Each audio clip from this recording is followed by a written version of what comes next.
terms of more youth registering in the course of the registration process, or are we going to see the same results? I thank you, Mike. I think there's going to be a bit of improvement in terms of youth participation in political matters. Because I believe that from the events of between 2022 to now, yes, a lot of youths have been, have gained much information about political matters. A lot of youth are eager to participate in the political activities. We've seen them come out, mobilize ourselves, come out to agitate for various, changes that we think are necessary in this country. So youths are going to come out. I believe that this conversation will continue, and I hope that there will be mass voter registration again after this. But I would urge the young people to try and register as much as they can now, even as we wait, anticipate another mass voter registration. Of course, there's also continuous voter registration at the constituency level until that time that the voter register will be cleaned up, after the maybe the last mass voter registration. Yes. So I am certainly sure that we're going to have an improved number of young people participating in political matters and more so voting processes in this country come 2027. And I also believe that a number of young people are going to compete in these elective positions because from those elective positions, that is when you can be actively involved in the policy-making processes, legislation, and also decision making, be it at the county assembly or at the national level. Sure. And even the implementation of the things that they feel. Yeah, we believe should be done differently. Yeah. So I think as a young people, including you and the media houses, yes, we need to carry on with these conversations, and we need to enlighten more youths into this kind of participation. Yes. We should not leave this conversation only to the IBC. Remember the IBC commissioner, there are only 7 commissioners. Yes. And they came into the office very late. And sometimes I want to be a little fair to everyone. Yes. They are disadvantaged as we speak because even in terms of resources, the government the treasury does not release resources to them early, and even enough, because you just mentioned budget cuts. Yes. When it comes to, they demanded, they really wanted 61 billion. It was cut down to 57. That is something, a huge difference of almost 5 billion. And you know what 5 billion means. So we just have to try and support and be fair to them as well. Sure. Like the Wakili is saying, is it like sometimes we leave some matters to a body like IEBC to deal with voter registration and voter education, as you are putting it? But what responsibilities do we have as a citizen in as far as this process is concerned? Mike, first of all, we promulgated the Constitution of Kenya and specifically created independent commissions. And those independent commissions, it's unfortunate, or rather it's profitable that we have one in the name of IEBC, which is solely responsible for matters elections in this country. When it comes to questions of voter education, voter registration, continuous exercise of voter registration, they are the experts. We look at them as the experts. So they are responsible for ensuring that that exercise is successful and it impacts the outcome of a country as far as leadership is concerned. And it's unfortunate that if things go wrong, the consequences will be left with them. However, I speak that, I do say that it is high time that we engage all the stakeholders. We can call upon the civic actors in our civil society. We can invite well-wishers, to come and assist in ensuring that the IEBC performs its functions fully. What we are lacking as a country, or rather the problem that we are having as a country, is that this exercise is political driven. It has a lot of political interests. It has a lot of political influence and interferences. And that is why you find that items like budgets, they go to parliament. You tell parliament that we need this money to be able to do ABCD, for the commission to be able to function and fulfill its mandate fully. But the person who looks at you is a different person, and he doesn't borrow your idea. So when that happens, you find that the commission is crippled. But there is a responsibility that we need to work together as a nation for the betterment of the future of the youths in this country. There is a call for unity, there is a call for cooperation, there is a call for any effort to ensure that there is a good, huge number of people who are reached to come out and register as voters. Yes. Wakil, do you think leaders are doing enough to encourage Kenyans to register? They are not doing enough, but you see, a number of leaders will always want to maintain their, when they feel that certain area does not really support them strongly, then they would rather have those people not enlisted as voters and maintain their original stronghold, so that in anticipation of winning the next election. So as much as voter registration is concerned, our leaders are not doing enough, because I think, my thinking is that if we really want to cooperate and support the IBC, then certain things we can just do as at the leadership level. Like an MP can decide that I feel the part of my constituency is far away from the constituency IBC office. So why don't I facilitate the IBC officers within the constituency, give them transport and means of, and they go and put the tent, one specifically in the farthest tent, and register those people around those areas. So you see, that kind of movement can also enhance the enlistings of new voters into the IBC register.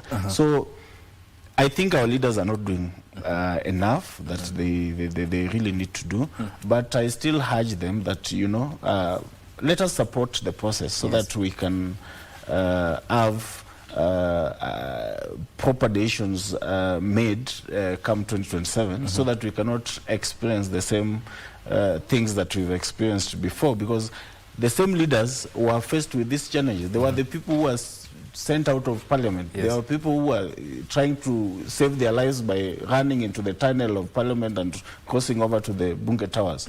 So if they don't do what they need to do, then the young people will still come out on the street post 2027 elections, and the country might as well be ungovernable, because you have listened to the narratives that have been mentioned before by even the former Prime Minister, saying that he decided to join the president because he needed to save a nation. So maybe 2027, after 2027, he might not be as strong as he was in 2022. So what happens then if we don't do things the correct way? So as leaders, we also need to be realistic and reasonable enough to say that, yes, in the past we've managed the situations because maybe certain individuals have been having a wider persuasive voice, and when they make a move, people tend to listen to them. But that is going to change. That is changing. The former Prime Minister is now coming to old age. He might not be able to have the same influence that he's had before. So what happens when we have the Gen Z demonstrations post 2027? Then it means the country will be a war-torn area. And what happens when that happens? Then it means we are all losing. So leaders need to do the right thing. The IBC needs to do the right thing, and us as a citizen, we also need to participate actively and ensure that we support the processes so that we have credible elections comes 2027. And last thing, Mike, on this matter, I think we're also failing as a nation by just portioning blames on the commission every now and then. I even saw the other day when the political class were trying to blame the commission in terms of what is going on right now. We need to understand and we need to be fair. These people just came into the office the other day. Yes.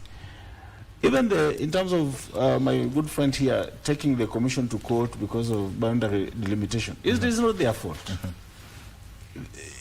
They just came to the office the other day and they have a lot to do before the general election. And this is the first year we are experiencing a lot of by-elections that are going to happen. And it is the same commission that has to oversee this by-election. So as much as we think and we see that there are certain things that ought to have happened as per the constitution and they have not happened, we also need to blame ourselves as a citizen. Because some of us are the people who moved to court, who dragged the cases in court and made the formation of the IBC commission be impossible in the first place. So as much as we want to blame the commission, we also need to have a self-reflection on ourselves and say, here we were wrong, here we did it right, and we need to adjust so that all the processes are carried on perfectly so that we see a credible 2027 elections. There's something that Wakili raised before you even respond to that about leaders facilitating these registration processes. Yes. But isn't representation the whole idea of you being elected to go and represent the interests of your person, including such cases where when it comes to voter registration processes, there are enough stations? Are you not supposed to represent those interests? Are you not supposed to make laws that cater for that?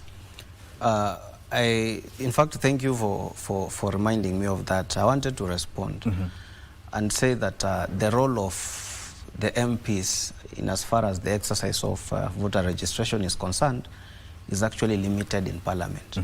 And it goes down to the budget itself. That once a budget has been presented, yes, you who is a member of Parliament with a lot of goodwill towards the Commission, you must look at it from a positive eye.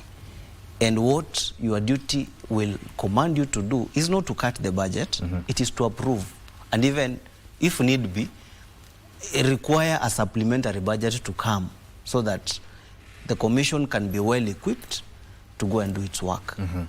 But when you wake up and you want to go to your village and facilitate IEBC to come to your village, that will be seen from a different angle. And it will not be going well with the issues of transparency and accountability as far as the process is concerned. You will be told that you are now interfering. You want to register the people from a certain area so that it comes to your advantage when it comes to voting day. So in a way it depicts it's a disadvantage to you as a leader. Yes, and it will be drawing you very negatively in terms of issues to do with accountability and transparency. So your role as a member of Parliament, it comes to the committee where that budget for IEBC, for the Commission to do its work is presented. Yours is to pass it and just ensure that all those funds are delivered to the Commission so that the Commission can function well. Number two, the funny thing, or rather the bad thing about our Constitution, or rather the law, is that it does not care when you came into office. What matters is the fact that now you are in office, and what matters is that you have to do the right thing, and that the right thing is to do what the law requires you to do. Whether the commissioners came to office yesterday, they must be aware what is waiting for them. There is the question of boundary delimitation, there is the question of voter education, there is the question of voter registration, and the commission is not crippled by the fact that there is no commissioners. There was the secretariat. There is the administrative part of it that keeps on running. So these things have to be, they have to be tackled, they have to be done. Once you come into office, we look at you as the person who must fulfill, and that is what the law gives us. Yes. And that is the unfortunate bit whether you came here yesterday or you have just come into this morning into that office, what the law says is that you have a responsibility to ensure ABCD is done. Yes. That is the unfortunate bit. Indeed. Going forward,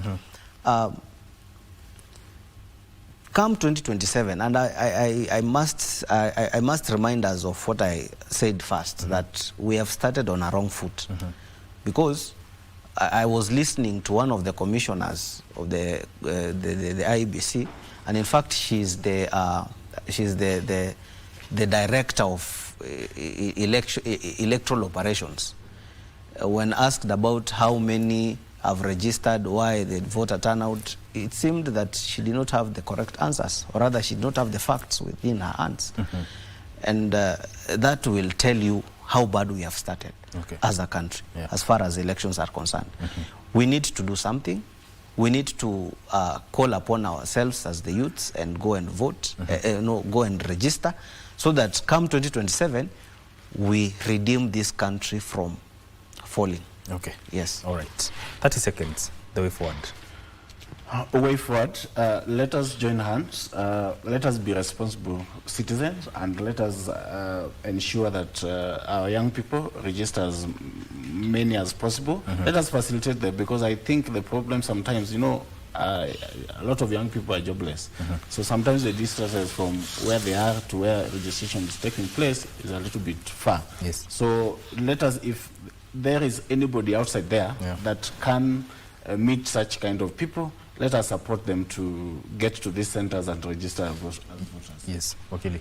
Yes, unfortunately we do not want to see excuses going forward. And the Commission must perform its functions to the full realization of what the Constitution granted Kenyans. Yes.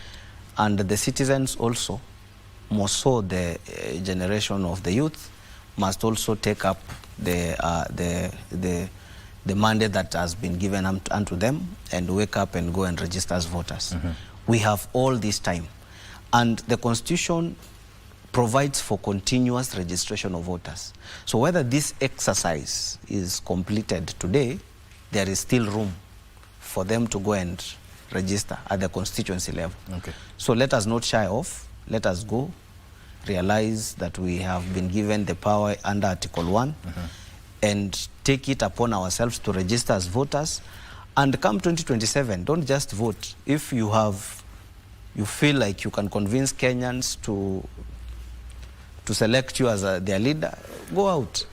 Tell them to come and vote for you, but you cannot be telling people to come and vote for you and yet they have not registered as voters. Yes. Encourage every person to come and register as a voter, so that we can have a country come 2027. Okay, Wakili Frank and Wakili Jacob, thank you so much, gentlemen, for making time.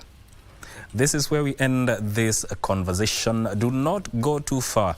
Entertainment Thursday continues shortly. Stay with us.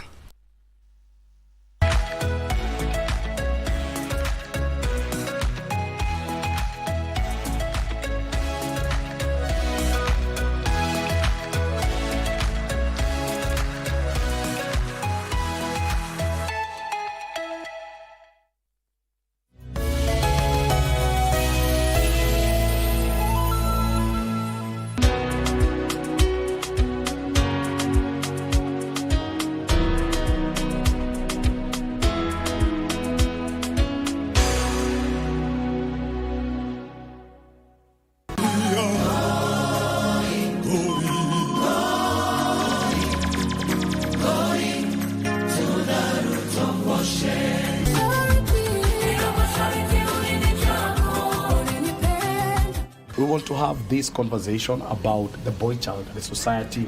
Everyone can see the breakdown, and everyone can see that something ought to be done urgently, if not immediately. Vijana na hasa wavulana hawapati nafasi ya kusikilizwa. Issue of men not opening up. Please and please look for an accountability person and ensure that you open up that which you're going through. The battle of a man is execution. The battle of a woman is emotions.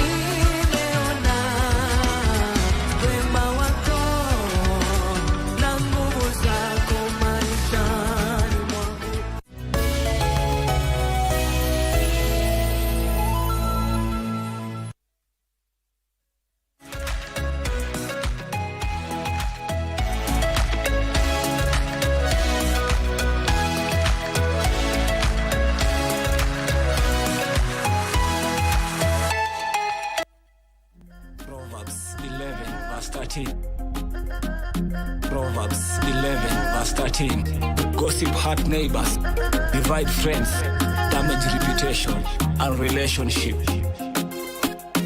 Bang bang bang, Oliver music again now. Another Jesus at music. It's HB music. Mama kinam nam wangi, mama kinam nam wangi. Kile sai baleta ukondis. Nkota kinam nam wangi kanukitunga. Mama kinam nam wangi, mama kinam nam wangi. Kile sai baleta ukondis. Nkota kinam nam wangi kanukitunga. Elodo, elodo, elodo, elodo. Karona chunganan. Elodo, elodo, elodo, elodo. Karona chunganan. Elodo, elodo, elodo, elodo. Karona chunganan. Elodo, elodo, elodo, elodo. Bomba. Nesi Jumapili eji o kanisa. Nesi Jumatatu nesi shomi tunga. Kota ukene dakiti tunga. Dakiti tunga. Kagwelo ngamtoka ebe la sipara. Nikiteseka ebe ngoli chana. Nikipata pesa ebe ngoli dela. Okwa yetu nganon unataka nini? Mama kasubani kemina iboro balam. Borolo mama tara e faida. Iborolo ya utokore bintunasa. Borolo mama tara e faida. Mama kinam nam mangi. Mama kinam nam mangi. Kile salba leta ukondus. Nikota kinam nam mangi kanukituma. Mama kinam nam mangi. Mama kinam nam mangi. Kile salba leta ukondus. Nikota kinam nam mangi kanukituma. Elodo, elodo, elodo, elodo. Unique boy. Elodo, elodo. Mambo, elodo, elodo. Elodo, elodo. Elodo, elodo. Elodo, elodo. Elodo, elodo. Let's talk about Waka Waka Wagwan. This is Dupla Delicate National Solution, National Transition. Abaliani. Let's talk about Lucky Dua. Yani na dufla. Yani dufla. Wanasema nimesota, mi sina do. Mara niko wash wash na osha do. Wacha kuspread hizo rumors. Ati gari yangu ni alone. Mara nimewekwa na sponyo. Wacha kuspread hizo rumors. Dada masi. Don't spread, don't spread, don't spread. Don't spread, don't spread, don't spread. Don't spread, don't spread, don't spread. Don't spread, don't spread, don't spread. Lagi tuna, lagi tu mina pata. Baby dina jasho imeniweka hapa. Mini kufa, na kula bata. Wenye wivu wajinyonge wakitaka. Wanababaika sana wakiona vile Mungu anafungua njia. Wenzangu we pambana, usiseme Illuminati na nisaidia. Wanahangaika sana wakitafuta vile wataniharibia. Kile nachopata naridhika na najivunia. Wanasema nimesota, mi sina do. Mara niko wash wash na osha do. Wacha kuspread hizo rumors. Ati gari yangu ni alone. Mara nimewekwa na sponyo. Wacha kuspread hizo rumors. Dada masi. Unique Don't spread, don't spread, don't spread. Don't spread, don't spread, don't spread. Don't spread, don't spread, don't spread. Don't spread, don't spread, don't spread. Criminal, nanita criminal. Unaenda kutafuta usiku misio criminal. Criminal, nanita criminal.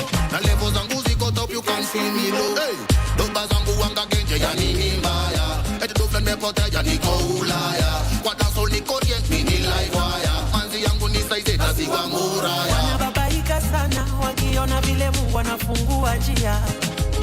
Wenzangu we pambana, usiseme Illuminati na nisaidia. Wanahangaika sana wakitafuta vile wataniharibia. Kile nachopata naridhika na najivunia. Wanasema nimesota, mi sina do. Mara niko wash wash na osha do. Wacha kuspread hizo rumors. Ati gari yangu ni alone. Mara nimewekwa na sponyo. Wacha kuspread hizo rumors. Dada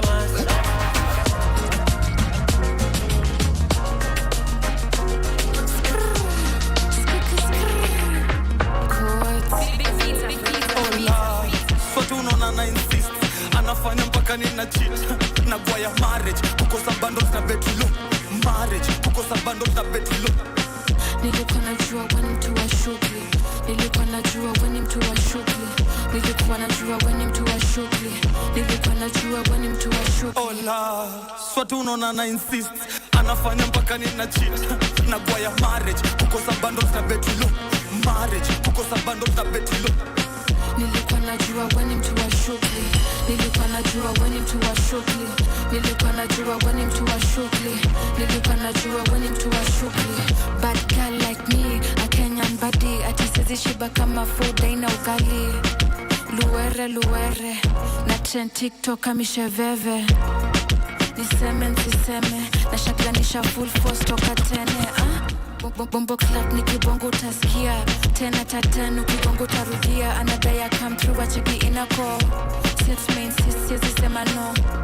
Fiki undercover tuna get busy. Nampepetea juu ya leso, anadai ni touch toes mateso. Nampepetea juu ya leso, na niki touch toes analia. Ola, swatu unaona na insist, anafanya mpaka nina cheat. Nagwaya marriage, kukosa bundles na betulo. Marriage, kukosa bundles na betulo. Nilikuwa najua when mtu wa shughuli, nilikuwa najua when mtu wa shughuli, nilikuwa najua when mtu wa shughuli, nilikuwa najua when mtu wa shughuli. Ola, swatu unaona na insist, anafanya mpaka nina cheat. Nagwaya marriage, kukosa bundles na betulo. Marriage, kukosa bundles na betulo.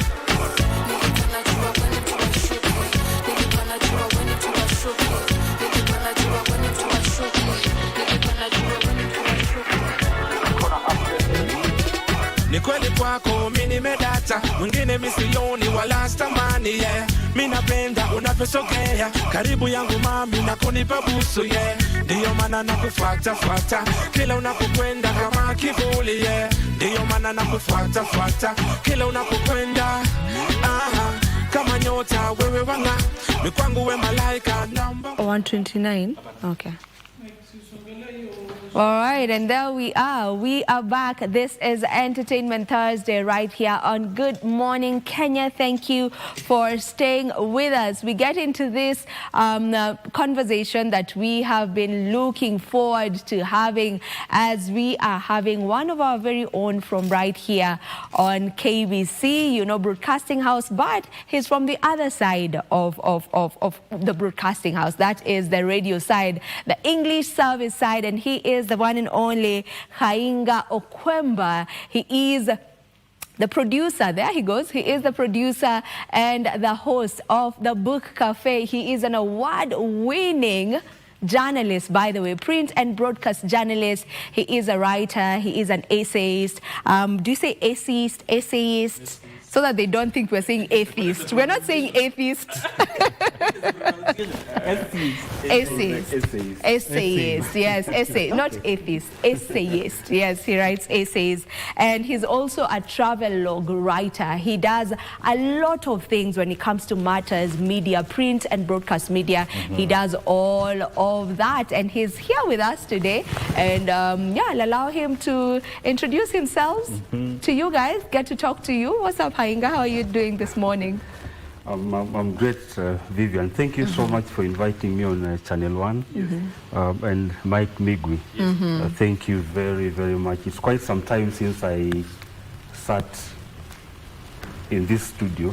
That's just number one. And then number two, I'm always on the other side where you are seated. Yeah, you're always the one asking people questions. And I don't know why it's so foreign for journalists when it comes to being asked questions. Yes. Find it a little bit weird because we are used to asking questions. Yeah, that's very true. But karibu sana. Asante. Yeah. I'm actually I'm shaken because I'm used to being the one grilling people. Get ready. Do we have that sound? Because we're about to grill you. Anyway, we just want to get to understand your journey, or you know, the journey that you've had to go through, you know, until this point in time where you are seated where you are right now as an award-winning print and broadcast journalist. We just want to understand how that came by, you know, came along for you all these years. Yeah, thank you very much, Vivian. You know, sometimes there are things that happen in your life, but at that time or at that moment, it's not, you can never tell that they are leading you to some destination.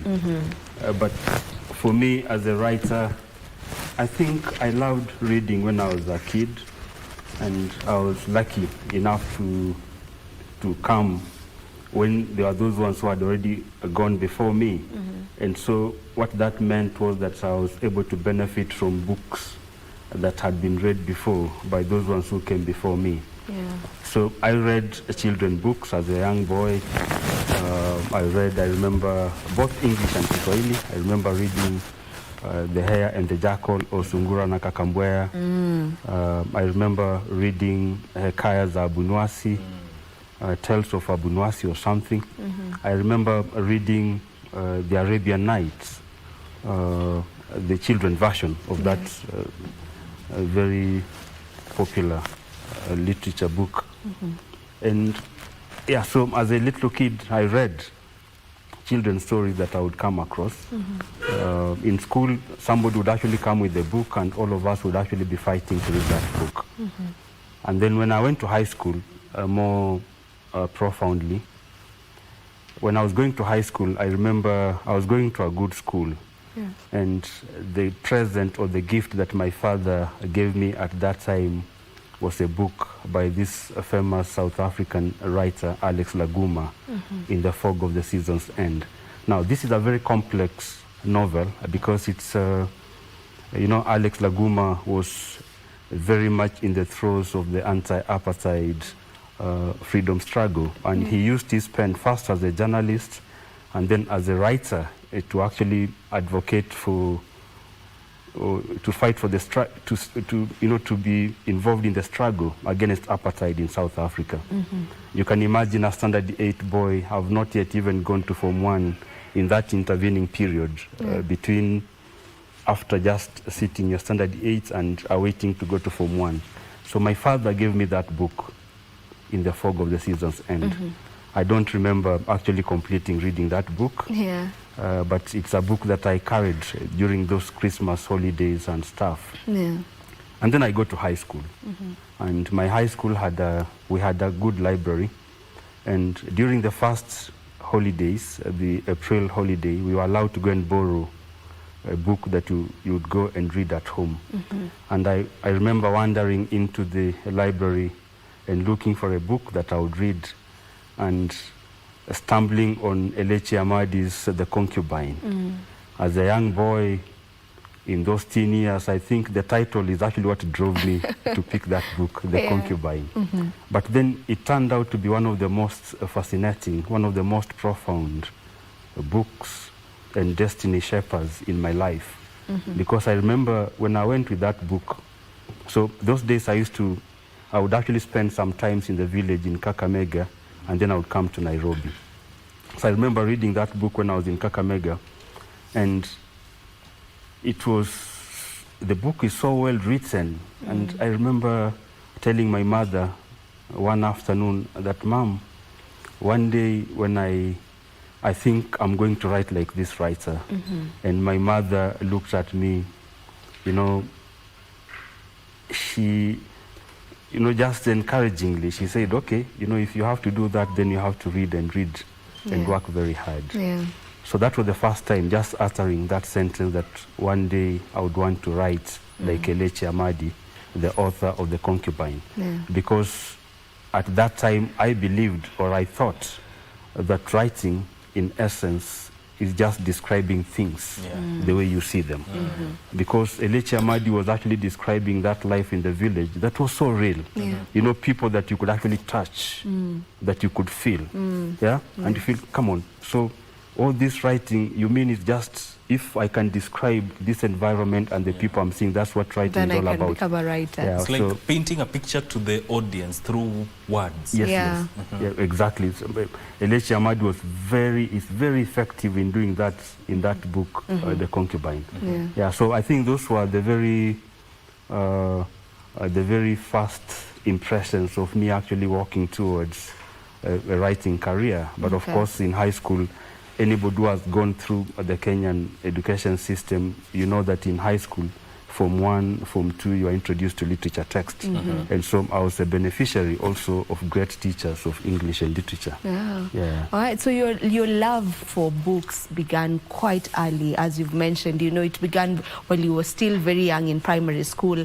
And, you know, just from the story that you've told us, you know, as you're giving us your life story in connection with books, you had people who were encouraging you, you know, in that, you know, you had your dad buying you, you know, this book. You had, you know, your mom encouraging you after you mentioned that you would want to become a writer. You had, you know, good teachers, as you've mentioned. So you've always had people who are, you know, encouraging you to keep at it, so that truly means a lot, right? Yeah, actually, you know, if you look at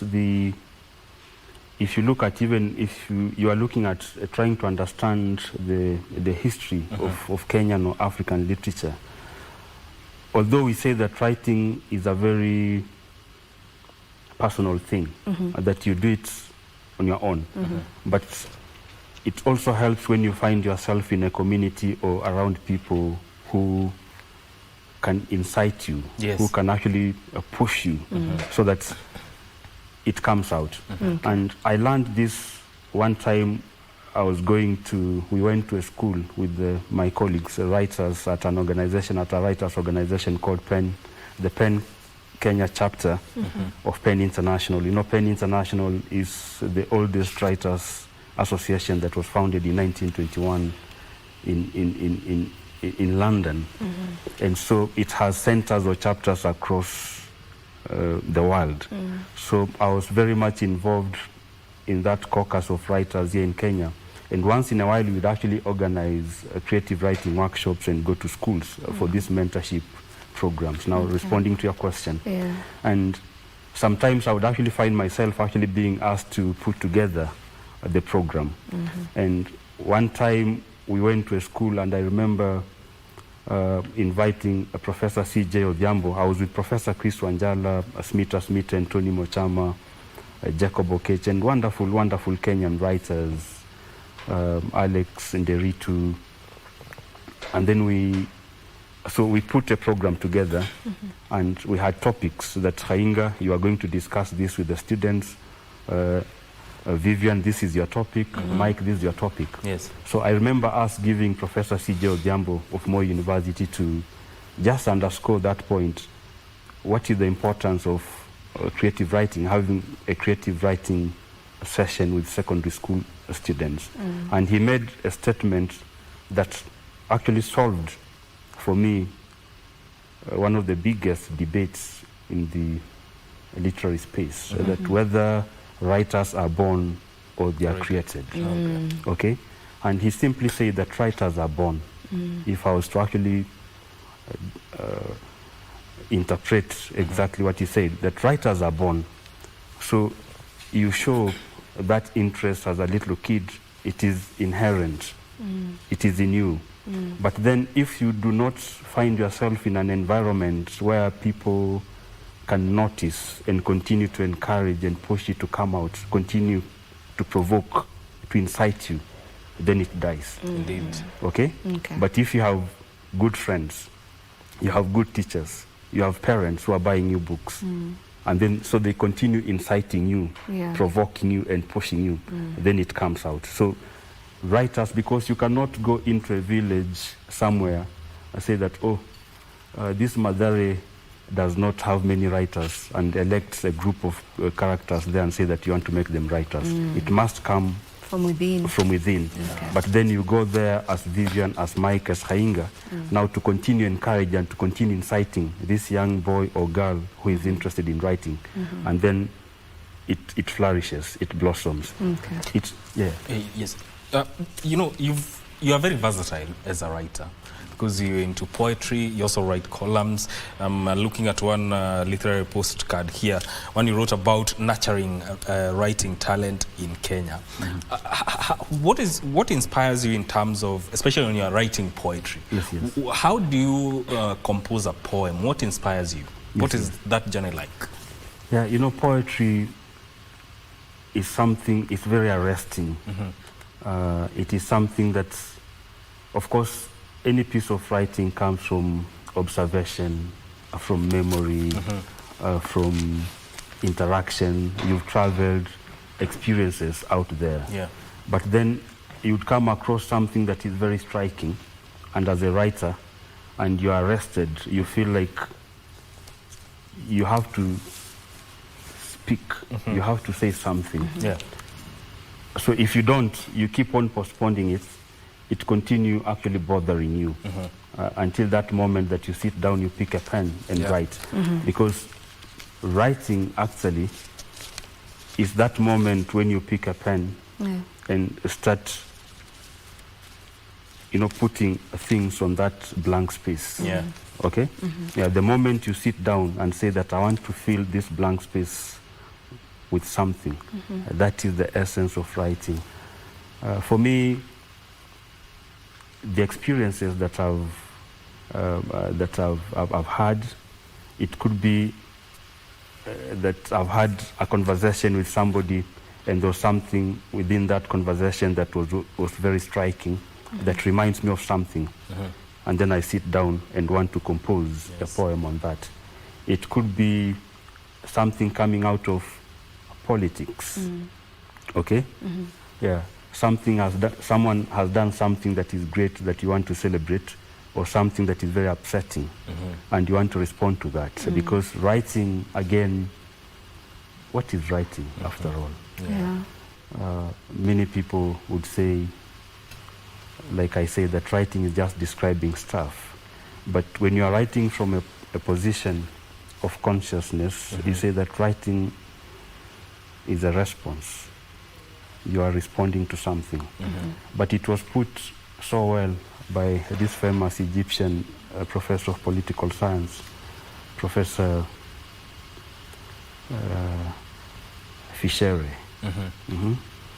Professor Fichere, I was in Cairo at a writers' conference, and he came to give a keynote address, and he said that what is writing? Writing is an act of protest. Writing is an act of rebellion. Okay? And you come to think of it, and you begin to understand that yes, this meaning in that statement, that after all, writing is an act of protest, or writing is an act of rebellion. And you look at some of our four runners in this space, Professor Ngugi wa Thiong'o, Chinua Achebe, Elechi Amadi, Alex Laguma, people that I've just spoken about. And you understand that when Chinua Achebe was writing, or when Ngugi wa Thiong'o was writing, they were just writing beautiful pieces of literature. But actually what they were doing, they were trying to respond to what the whites or Europeans had actually written about Africa. This denigration of the African as subhuman or something. So there were many of those early writers from the continent were actually trying to paint a different picture of Africa as a continent and Africans, and giving them a soul, that we are human. You remember that famous book, The Heart of Darkness by Joseph Conrad, that actually creates Africans as subhuman. Okay? So you have, or even you have this writer, she was called, this British woman, she was called Hannah Tracy. When Chinua Achebe first published Things Fall Apart, and she was reviewing that book, and you can imagine this is one of the most significant texts to have come from an African, from the African continent. But you have this person describing it as 3 cheers for mere anarchy. Okay? How would you expect somebody like Hainga, who is now an inheritor of Chinua Achebe, Ngugi wa Thiong'o, Chris Wanjala, to respond to something like that? So I have to pick from that tradition and know my place as an African, and then as a writer. So writing, yes, you write beautiful things, yes, but writing is an act of protest. Indeed. Okay. Okay. Well explained. Yeah. Well explained for sure. I think we should take a short break, then we come back, because you need to tell us anecdotes from your travelogue writing. You've interacted with some of the best writers within Africa. I think we need to hear from that, but we are going to hear about it when we come from this short break. Thank you.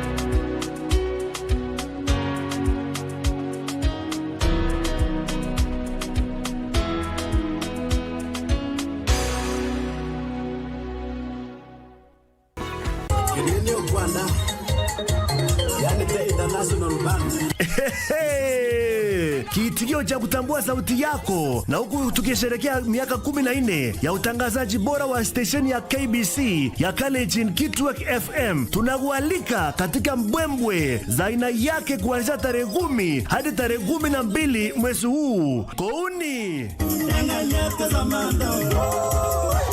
iko hivi: tarehe 10 tupatane Great Hope Children's Home kuanzia saa 8 ya udhuri. Tarehe 11 tupande miti, tusakate kandanda na kukata keki katika shule ya Masaba. Hatimaye tarehe 12 tuchumuike AIC Mosoriota kwa ibada ya shukrani kuanzia saa 4 asubuhi. Watangazaji wako wakali kama Mr. Wadis, Cheptab Chesirit, Musupa Chela, Kiptangus na Joan Bet watakuwepo. Je, wewe? 98.0 Kitwek FM Kegosin. Walido Fatma Walido Fatma.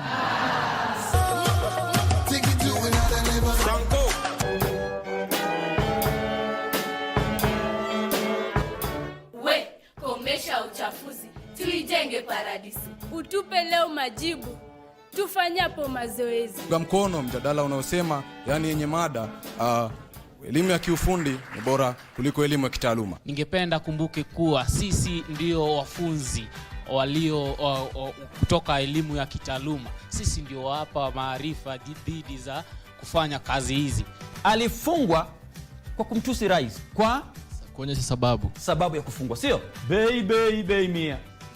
Sajili hii ni sajili gani? Sajili ya sokoni.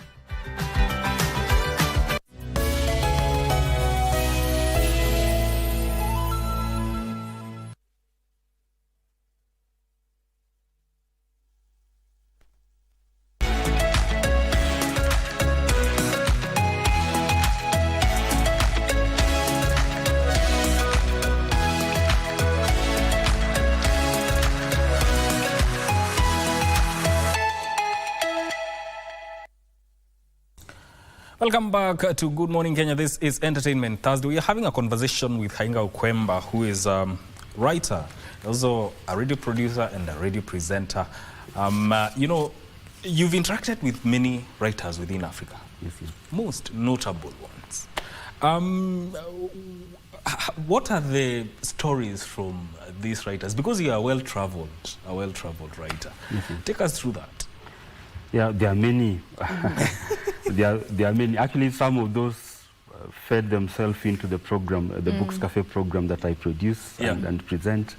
But there are also the ingredient that actually fed the literary postcard. The literary postcard was a column that I did for several years in the newspaper, penning a column every week, and it was all about writing books and my travels. Now, there are many that I can actually talk about, but let me talk about one. There was one time I was actually in Egypt. I had actually been invited. I think it was the second Cairo International Conference for African Writers. And I had been to Egypt before. Yeah. And so we had these wonderful conversations. You are in Egypt here? Yeah, that is Egypt. That is that gentleman is called one of the greatest Egyptian poets, Yes. Zain el-Abidin Fawad. Yeah. Okay. So Zain el-Abidin Fawad, that great Egyptian poet, was actually chairing a session one time. And the session was almost coming to an end. Okay? But then just before he concluded, there was an Egyptian professor who made a statement about African writing that did not sit very well with me. Okay. And I thought that we could not leave that hall without me responding to that. He had actually said that there are many things that are happening on the African continent, but then he does not see many of those actually finding space in African writing. And I thought that was not very true, because even if you read my poetry book, Smiles in Pathos and other poems, you'll find a poem there that was actually inspired by what was happening in Darfur, in Sudan at that time.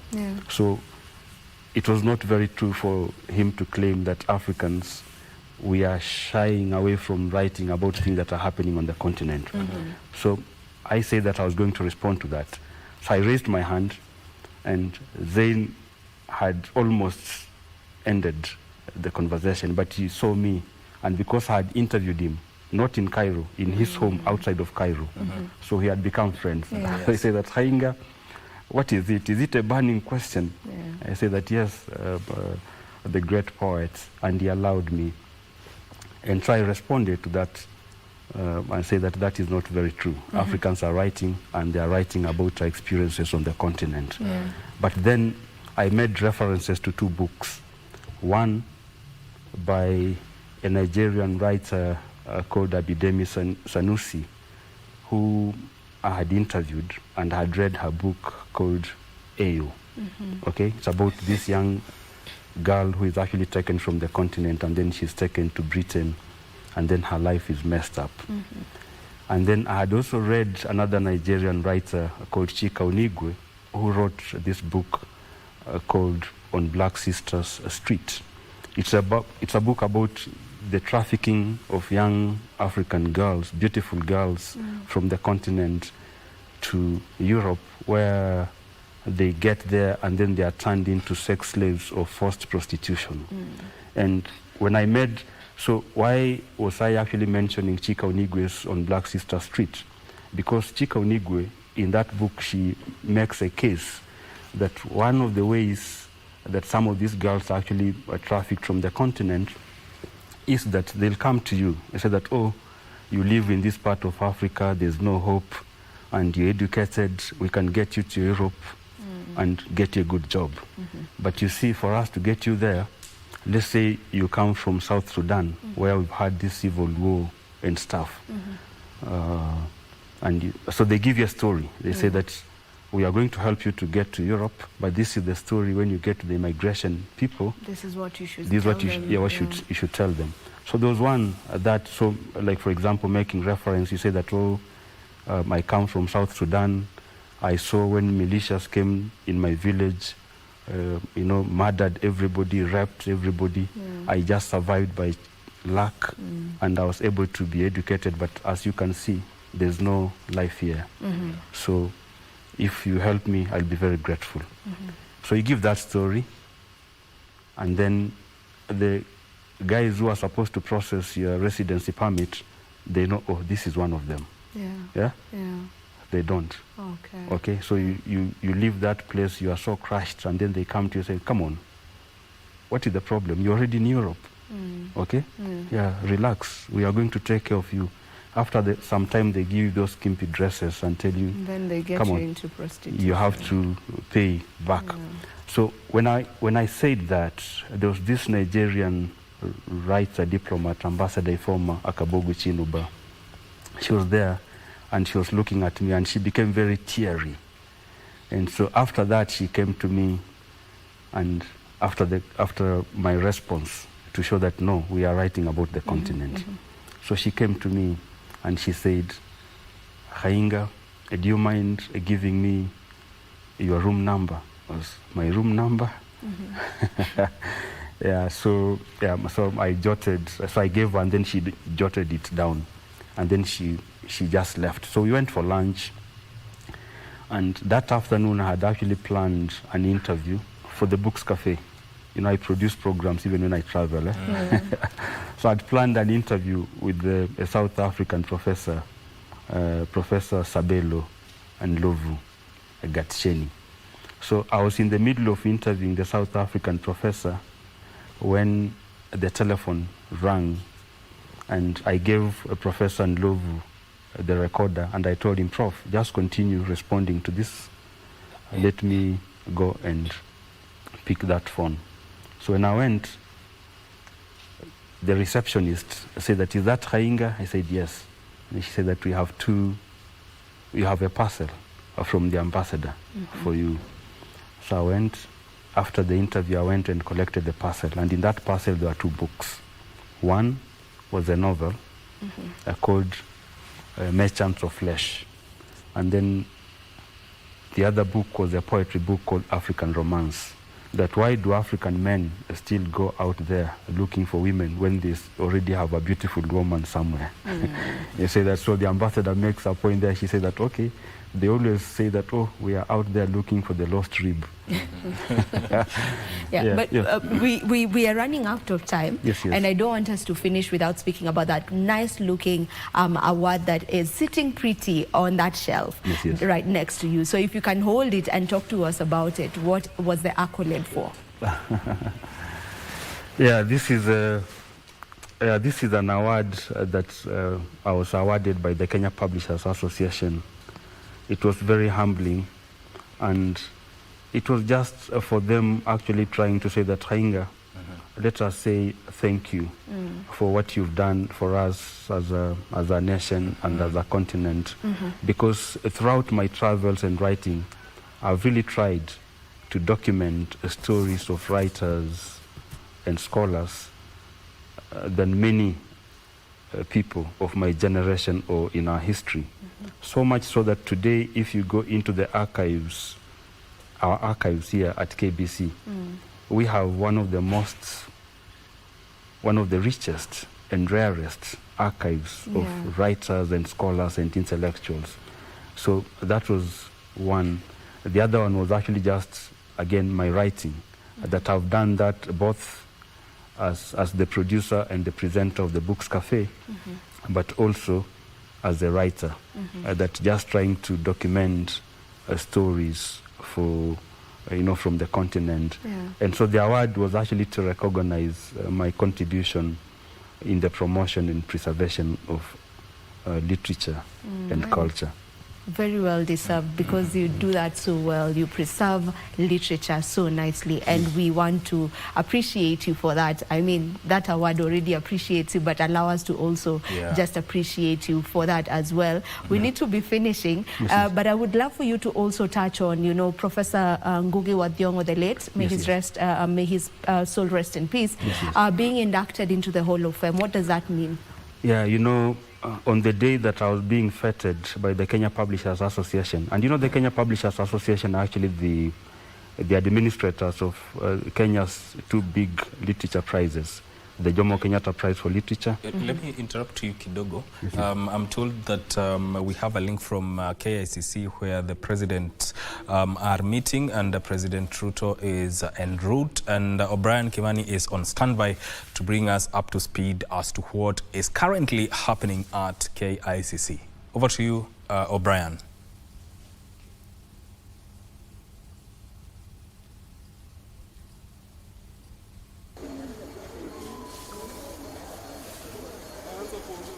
Well, Mike Migwe, many thanks for joining us, and thank you very much indeed. That's right, we're here at the Kenyatta International Convention Center. This is the climax of the 24th edition of the COMESA Head of State Summit and High-Level Dialogue, which is taking place here. It has been, we've been here for the last how many days? From Monday, Tuesday, Wednesday, and today is the climax of that critical meeting, which is going to chart the way forward for the common market for the East and Southern Africa. This is the 24th summit, which means that the heads of states and governments have met for the last 24 years. Remember the history of COMESA just back to 1981 when member states agreed to transform from a preferential trade agreement into COMESA, which came into force in 1994. And so COMESA today is 30 years. And that's why this meeting is very, very important, because it's coming at a time when there are a lot of global turbulence in terms of political leadership as well as the economy. Well, yesterday I was having a conversation with the Cabinet Secretary for Trade. This is Lei Kenyanjui, and I was asking him, what is the future of COMESA in the face of rising nationalism in the world? And he was telling me, and he told me that, yes, in reality, this is a threat, but of course, countries must come up with strategies of how to address these emerging crises. And he told me that one of them is to deepen intra-regional trade. And that's why I'm coming to trade next. When you look at COMESA, intra-regional trade stands at less than 20%. That is woefully down when you compare this with the European Union, where intra-EU trade is about 70%. And so when you look at COMESA, it still has a long, long way to catch up. And the question is, what are the strategies in place to ensure that intra-regional trade within COMESA is bolstered? And one thing is to boost industrialization. That's right. The manufacturing base within the COMESA region is also still very, very low. And we are looking at less than 9% manufacturing base within COMESA. But if this can be boosted, that's right, if it can be boosted to about 30%, then you expect to see intra-regional trade growing up. The other issue is how to ensure and make everyone feel comfortable. Remember, you have about 21 countries, but these 21 countries, they have serious economic as well as social diversity. You're talking about big countries like Egypt, Kenya, and you're talking about small countries like Burundi, Rwanda, among others. And so how do you make everybody to feel that they are part and parcel of this COMESA family? And that is by ensuring that the voice of every member counts. And that's why today, President William Ruto is expected to take the mantle of leadership for COMESA region from his Burundian counterpart, Evariste Ndayishimiye. That's right. And so I understand Ruto plans to drive digitalization as well as digitization, plus tapping innovation and sustainable development to drive and deepen COMESA in Africa. And yesterday I was even asking the CS for trade, why is COMESA still a 21 member state bloc when you have a continent of about 54 countries here in Africa? And that is a challenge. How does COMESA attract more membership? How do you move COMESA membership from 21 member states to, let's say, 40, 50, maybe in the next 10 years? There are strategies that are needed to ensure this is achieved. And when you look at COMESA, it's a great, great economic as well as political bloc. We are talking about a regional bloc with more than 700 million people. Yeah, that's right. If COMESA was a country, then it would be number 3, the third most populous country in the world, with an economy the size of 1.1 trillion Kenya shillings, US dollars. It would be the 15th largest economy in the world. We are waiting for the arrival of President William Ruto. As you can see, the presidential band is ready for the national anthem. The traditional dancers on the other end are very busy belting out those beautiful traditional tunes. And as you can see, the protocol is all ready to welcome the president. I understand there are about 10 heads of state and government who are here for this critical meeting. We'll be following up on all the conversation as we have done in the last 4 days. And of course, we'll continue to give you all the latest. That's all from me, Migwi. Back to you there in Broadcasting House. Indeed, indeed. That is our reporter, O'Brien Kimani, keeping us up to date on what is happening at KICC, where President Ruto is expected to be and take over the chairmanship of COMESA from the Burundian president. Coming back to studio, Kainga Okwemba, we were talking about Ngugi wa Thiong'o being inducted into the Hall of Fame. Yes. If you may quickly finish on that. Yeah, you know, Professor Ngugi wa Thiong'o is actually the patriarch. We describe him as the patriarch of Kenyan literature because he was the first one to actually publish a complete novel, a full novel. There are writers who had been there before him.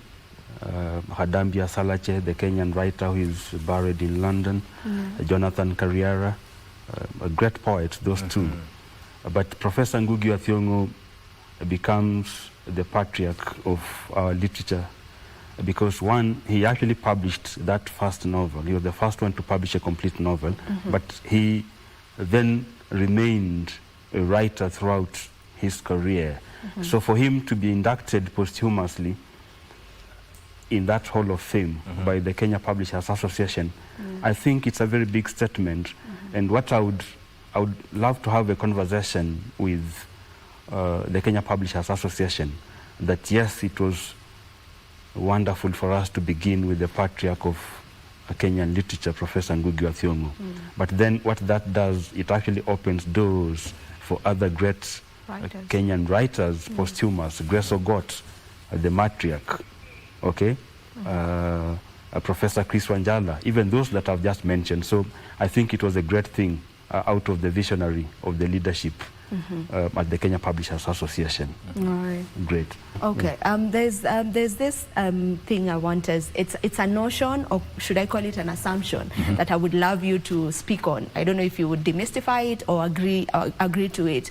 Most people say that Africans do not read, and you know, narrowing it down to Kenya, people are saying that Kenyans do not read. Is this just an assumption, or from a writer's perspective and from someone who's big on literature and you understand that side, you know, that field well? Yes, yes. Is that the case? No, that is something that I would very easily debunk, that Africans read.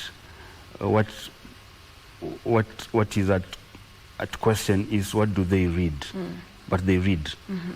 I'll give you an example. You know, Nairobi is actually one of the most vibrant literary hubs in the world. Yes. Okay? Many literature events happening every day, book launches, and you go to those spaces, there are great Kenyans who are coming for those events. You organize, the other time we organized a book launch on a Tuesday at Alliance, and it was full. Yeah. So Kenyans read, and you have them actually having conversations about texts that they have read. So I think it's, you know, it reminds me of this statement that was made sometimes back by this South Sudanese poet and scholar, Professor Taban Lo Liong, when he made that statement sometimes in the 1960s, that East Africa is a literary barrenness. So you'll have some very lazy reporters, every time they met Professor Taban Lo Liong, that was the question that they would ask him, the prof. You say that very lazy journalist. Because as soon as when he made that statement, it was valid. Because at that point, it was only Professor Ngugi wa Thiong'o who had actually written a novel, and then there were people who were writing poetry. So he did not have a lot. That was in the 1960s. But even then, it was actually debunked at that very moment by Okot Pabitek. Okay? When he said that, what is your understanding of literature? Okay? So he debunked that statement that no, East Africa is not a literary barrenness. Professor Chris Wanjala, the great Kenya's foremost literary critic, debunked that statement many years ago when he wrote his book, Seasons of Harvest. Yeah? So it's the same thing, that those who actually make this statement about Kenyans not reading or this reading culture, they don't understand what is happening in the literary scene. What I can only say is that the younger generations, our teens who are coming, there are so many distractions that are now, they are growing up. Our generations was different. Yeah. But now you have these gadgets that are very destructive. So if you have a parent or a guardian who still encourage the youngsters at home to read, people read.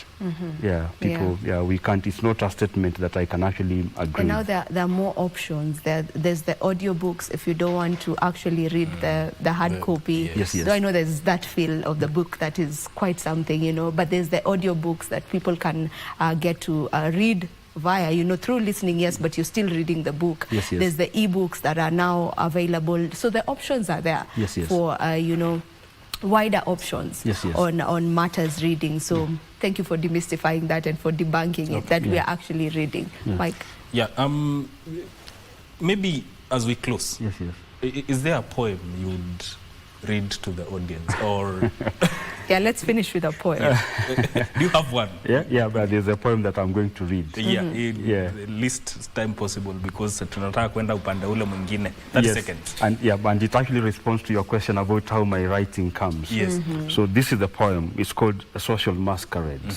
It appears in my book, Smiles in Pathos and other poems. So you lack in purpose, yet you inflict a presence. That we write in poetic prose to effect a pro-essence. You, amazing gladiator, dressed in white frock, strumming the guitar, enjoy entertaining the flock. We shall not burn calories for a damp art. We assert, for you have a rest, its glories. Enough of that live concert. You, a philosopher of mob thinking, masquerade of social empathy, we indict you for Africa's thinking, a continent contaminated in apathy. Those who jam your performance cannot write in their language. This endemic is abated with silence, while a continental flag is hoisted to gauge. Years of massive plunder and exploitation, the gestation of a communique for restitution, the G8 at Scotland will accept a petition, but for Africa's own plunder and inaction. This was a poem that I wrote. The inspiration came from the G8 meeting in Scotland. Yeah, so that's how I write my poetry. My writing. We thank you for making time to even come talk about your work and what you also do on radio. Thank you very much, my brother Mike Migwi, and my sister Vivian Ndegwa. Thank you. It was a pleasure having you. So the book cafe goes on air on Saturdays? Yeah, every Saturday after the bulletin at 1:10. All right. There you have it. If you want to get to have a listen of what Haemba does on the book cafe, you can catch it on English service every Saturday at 1:10. 1:10 p.m. Yes, at 1:10 p.m. Right about now, are we heading over to not KICC? right now, but we shall be heading over to KICC in just a short while. But we thank everyone who has tuned in to this program, because on Thursdays, it's the new Friday, as we say. And given that nakesho mwamke mpande miti, by the way. Is that, It's Mazingira Day. Very important to conserve our environment, because the government has this target of planting as many trees as possible. So why don't you take that responsibility to plant 1 or even 5, 10, 20, whatever you can. You go ahead, plant those trees, because that is something that is very important in as far as environmental conservation is concerned. Yeah, my name is Mike Migwe. Thank you for tuning in to Good Morning Kenya. We do this every Thursday. Entertainment Thursday comes every Thursday. So it's a good time to ease down the week as we go into the weekend. Vivian? Absolutely. There you've had it from Mike Migwi. And yes, tomorrow is the Mazingira Day, so ensure that you get to plant a tree or two. The government has that mark of 15 billion trees by the year 2032. So be part of it. We've been told to go back to our primary schools. If you have the chance, if you can't be able to do that, go back to your primary school and plant a tree or two. In your homes, plant trees. I mean, you can plant trees that can be beneficial to you immediately. You can plant fruit trees. You can plant trees that, in the near future will give you shade, go ahead and plant trees. You never go wrong with trees. And right about now, we take a musical break, and then we will be going back to KICC immediately the president gets to KICC. Take a musical break, okay. But we will head to KICC because the president is expected to be there in a very short while. And remember that this is the 24th heads of the 24th summit, COMESA summit of heads of state and government, where Kenya is expected to take over the chairmanship of COMESA from Burundi. This comes at a time when Kenya is pushing much. It's gravitating towards matters to do with digitalization, matters to do with the digital superhighway, which I think is an advantageous point to have this chairmanship at this point, because it will be as a country will be at an advantage where we can champion for those. And even as we look to expand the markets for Kenyan products, because Kenya, as it stands, enjoys around a 16% market share within the COMESA bloc. But as O'Brien had put it, the intra-COMESA trade, although it's there, but it's not to the levels of expectations. Member countries are not trading in as much within themselves, but gravitating much more towards getting other trading partners from other countries. But as we can see, the president is expected anytime from now. He will be arriving at KICC, where the 24th heads of summit is happening. We can see the band there is already in place to welcome the president and build a few tunes, and more importantly about to belt out tunes, and more importantly about we can see the president is already at KICC. And right about now, I want to hand you over to Regina Manyara, who is on ground. Regina, if you can hear me, take it from there.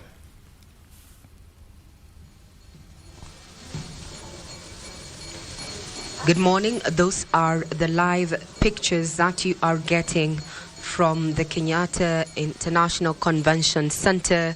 Kenya has been hosting the 24th summit of the COMESA Authority Heads of State and Government. Today being the last day, we are expecting heads of state.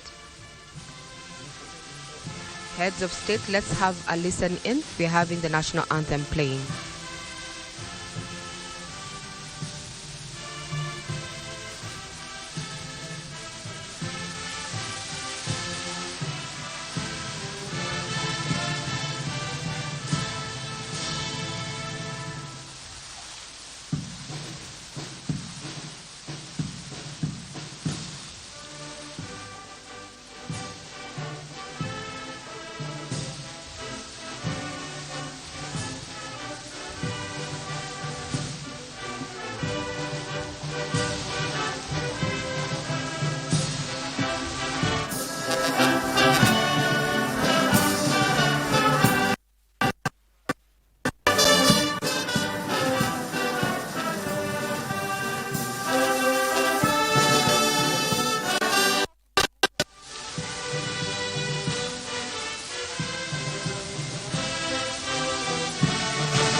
That is President William Ruto, who has arrived at KICC.